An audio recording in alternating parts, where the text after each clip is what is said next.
Hi guys, and welcome to another episode of Through the Glass Table. I'm Everett Walker. And I'm Ismael. And today we'll be reviewing Ridley Scott's The Martian. Now, The Martian is yet another movie where somebody has to go save Matt Damon from himself, but this time he is an astronaut that's stranded on Mars and he's trying not to die alone. So what did you think of The Martian? Overall, I thought it was a pretty good movie. I mean, I enjoyed it. Yeah, I mean most Ridley Scott movies are just solid movies. Even I don't really like Prometheus, but that was a better movie than most. I like that the mixture of comedy and drama was really balanced throughout the movie. Yep. There was heightened tension, of course, in dealing with Matt Damon being stranded on Mars and stuff like that. But his overall need to stay sane by talking to himself and by cracking jokes and stuff was, for me, realistic. Coming into this movie, I was really expecting a deep, just super visceral science fiction, super serious, no humor kind of movie, and it just was the total opposite of that. And I still enjoyed it. It was genuinely funny and genuinely heartwarming. Kind of reminded me, everybody's probably saying this, but it reminded me of Castaway, which is basically, yeah. I mean, it's basically the same plot. Another thing I really liked about the movie was the way that they depicted all the science, and it was vaguely in the future, but it was realistic enough to where in 30 years that technology could really exist. It didn't veer too much in fantasy.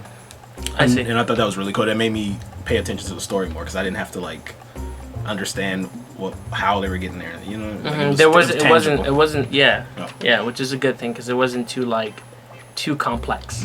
Yeah, and what was really surprising about this movie was the stellar cast. I'm there was a bunch of people in this movie, like Jeff Daniels and Kristen Wiig, which was a surprise for me. I'm glad that she's doing a lot of she was still funny in this movie, but she's doing a lot of dramatic roles. Yeah, she's branching out from the comedy that propelled her to what she's at now. But also Stan Sebastian, Kate Mara, is that what's her name? I think it's Kate Mara, who just came off of a science fiction movie that didn't work as well. We reviewed it. At least she had her real hair though. She had her real hair in this one. And Jessica Chastain. Jessica Chastain, yeah, my boo from The Help. And Lawless. And the 12 Years a Slave guy, Adabugos Hadabara. He's in it too. What's his real name? It's something Chatwa. Oh, I really don't know his name. That's fucked up, Everett. Maybe this will slide us into the cons of what we didn't like the movie. The one person who I wasn't too thrilled about, he did a fine job, I guess, for what it was, but was what's his name? You know him as Childish Gambino. Oh, Donald Glover. Or you know him as Donald Glover. I get what his part was supposed to be, but it was a little too exaggerated, maybe. And it just his acting. Yeah, his acting. He seemed like it was he was superimposed on top of the movie. He didn't seem as organic as everyone else. Well, he's supposed to be kind of like that outlier character, right? He's the pivotal point in the movie where they figure out how to go get Matt Damon. Yep. So, but he's supposed to be out of touch with people. Yeah, I think too. Probably part of the reason why I didn't really understand his character is that maybe he should have had a bigger part in the movie, a more integral part. It just seemed like he was just slapped on at the end. Yeah, he was. Yeah, he was only on there for 11 minutes throughout the whole movie. Yeah, I think that's part of the flaw that comes when adapting a movie from a book. True. You can't really use everything. You have to condense. True. I'm sure maybe he was a bigger part. Yeah, just also, this leads to another aspect of the movie which I kind of question was the Chinese NASA kind of just being plopped in there. Do you think they call themselves the Chinese? No.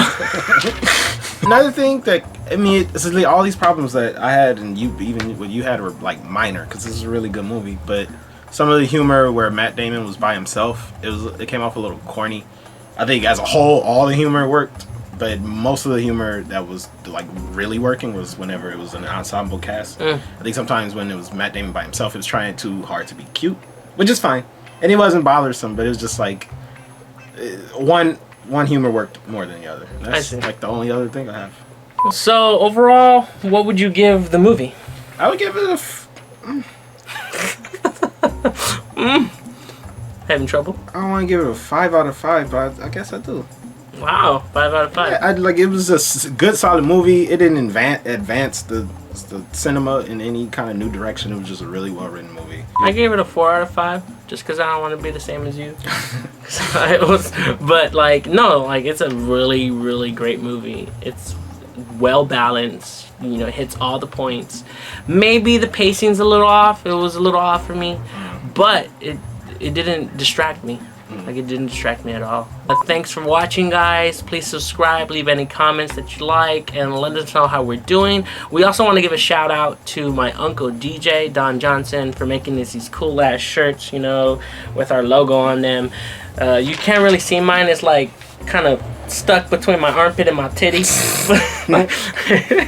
But it's just because I'm fat. This one feels like delicious on my body. Don't even... Thank you again, and thanks, guys. Bye.